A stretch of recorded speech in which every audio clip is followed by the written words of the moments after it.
3, 2, 1.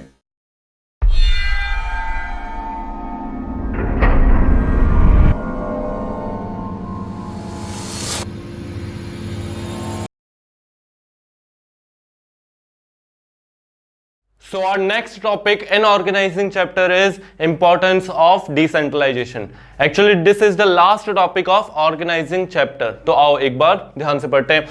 इस टॉपिक पर case study based रह सकती है, इसलिए अच्छे से ध्यान देना. Importance of decentralization, quick decision making. सबसे पहला एडवांटेज क्या है?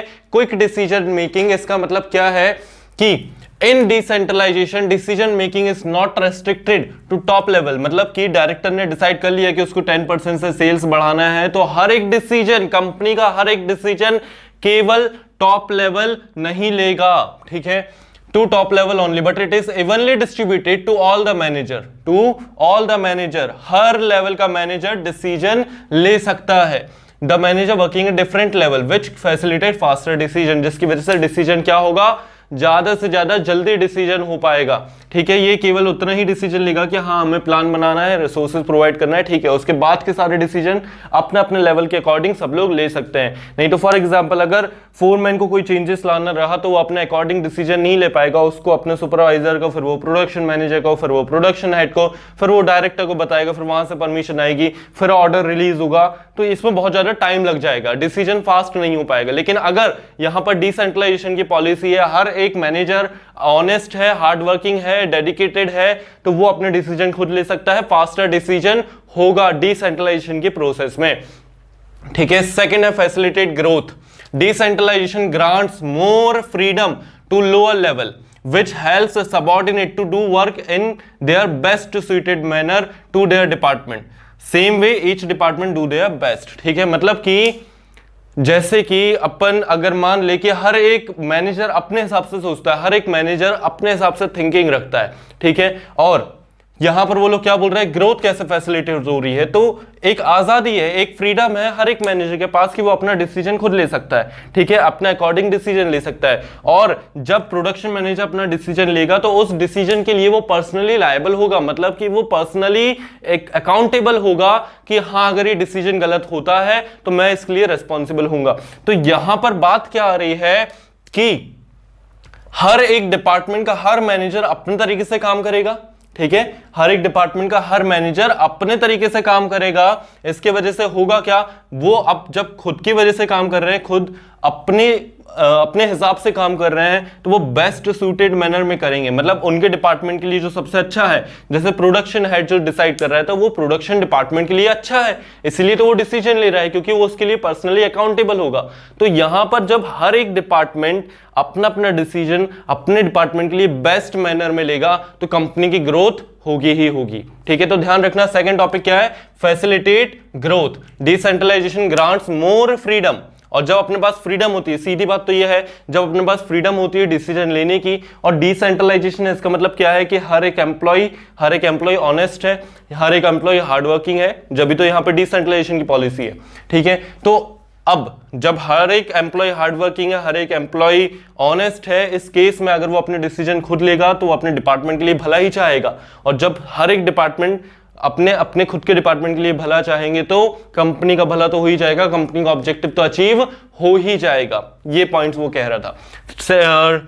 नेक्स्ट डिस्कस करते हैं रिलीफ टू टॉप लेवल. बहुत सिंपल टॉपिक है ये, रिलीफ टू टॉप लेवल. क्यों? क्योंकि यहां पे डायरेक्टर ने क्या डिसाइड कर लिया कि उसको सेल्स बढ़ानी है.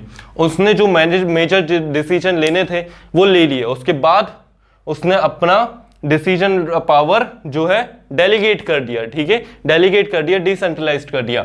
इन the process of decentralization top level manager are not overburden with responsibility and authority as they pass it on and can focus on more important matter. तो जब डिसेंट्रलाइजेशन की पॉलिसी होती है तो जो टॉप लेवल होता है वो क्या करता है? वो मेजर डिसीजन ले लेता है, उसके पास फिर अथॉरिटी और रेस्पॉन्सिबिलिटी पास ऑन कर देता है ताकि वो मोर इंपॉर्टेंट मैटर, ठीक है, कंपनी का कोई मोर इंपॉर्टेंट मैटर चल रहा होगा उस समय तो उस पर वो फोकस कर पाएगा. डायरेक्टर या टॉप लेवल ओवरबर्डन नहीं होगा विद द वर्क.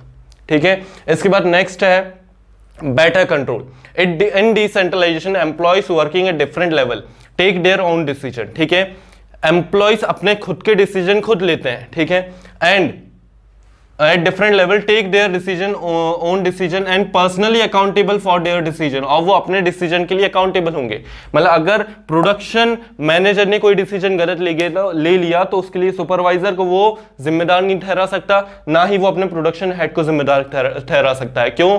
क्योंकि यहां पर प्रॉपर डिसेंट्रलाइजेशन है, अपने डिसीजन के लिए आप खुद पर्सनली लायबल होगे, ठीक है, अकाउंटेबल होगे। They can not pass the blame to other, और जब हमें पता है कि हमारे डिसीजन के लिए हम खुद अकाउंटेबल होने वाले हैं तो हम गलत डिसीजन लेने से बचेंगे, ठीक है। हम ऑलमोस्ट हमेशा सही डिसीजन लेंगे, जिसकी वजह से जब सोचो कंपनी में अगर हर एक इंसान सही डिसीजन ले रहा है तो कंट्रोल तो आसानी से हो ही जाएगा, बेटर कंट्रोल रहेगा। तो यही वो कहना चाह रहे हैं कि डिसेंट्रलाइजेशन में बेटर कंट्रोल रहता है। क्यों रहता है? क्योंकि एम्प्लॉयज को पता होता है कि they are accountable for taking their own decision. इस केस में वो लोग गलत डिसीजन नहीं लेते हैं, ठीक है। कंट्रोलिंग का मतलब क्या होता है कि किसी को रोको जब वो कोई गलत डिसीजन ले रहा हो, ठीक है, और गलत डिसीजन इंसान कब लेता है? जब वो उसका ब्लेम कहीं और डाल सकता है, ठीक है। तो यहां पर कंट्रोलिंग बहुत आसान हो जाती है क्योंकि ऑलरेडी हर एक इंसान को पता है कि मैं खुद जिम्मेदार हूंगा अपने डिसीजन के लिए, ठीक है, तो वो गलत डिसीजन नहीं लेगा, कंट्रोलिंग आसान रहेगी। इसके बाद next, develop initiative among subordinate. ये पॉइंट एक बार अच्छे से पढ़ते हैं, समझते हैं। पासिंग ऑफ अथॉरिटी मतलब power to take decision to middle and lower level, ठीक है। जब डायरेक्टर ने बोला कि प्रोडक्शन हेड आप अपना डिसीजन खुद चुने, ठीक है, प्रोडक्शन हेड ने बोला कि प्रोडक्शन मैनेजर आप अपना डिसीजन खुद ले, प्रोडक्शन मैनेजर ने बोला कि सुपरवाइजर के पास भी कुछ अथॉरिटी है, ठीक है, फोरमैन के पास भी कुछ अथॉरिटी है, मशीन ऑपरेटर के पास भी कुछ अथॉरिटी है। इस केस में passing of authority to middle and lower level shows trust and faith of top level in their subordinate. मतलब ये जो टॉप लेवल के मैनेजर है या अपने अपने subordinates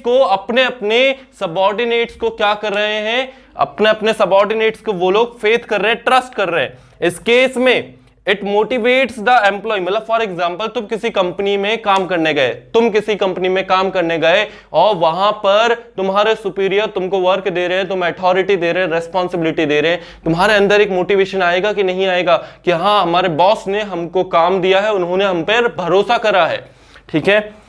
pass on faith and motivate the employee working at different level as they are allowed to take their own decision.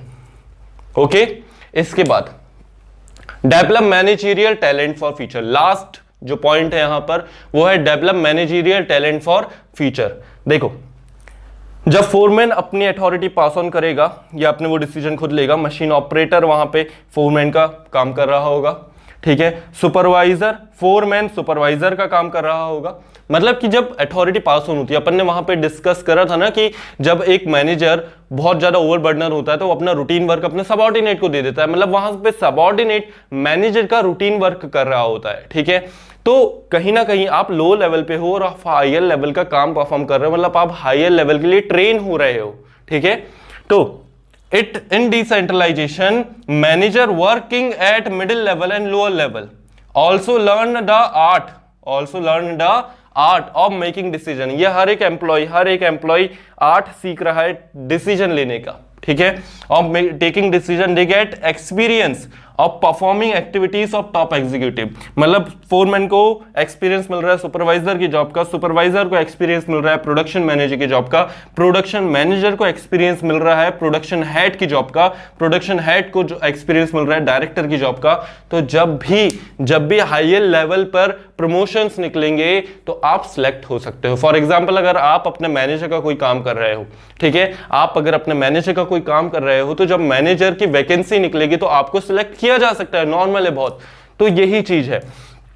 And learn the authorities given to them. तो जब भी भविष्य में कभी भी वैकेंसी निकलेगी, जब भी प्रमोशन के चांसेस होंगे, तो अगर आपने अपने सुपीरियर का काम कर चुका है तो जनरल सी बात है कि टॉप लेवल आप ही को चाहेगा कि आप ही वहां पर अगले मैनेजर बने, ठीक है।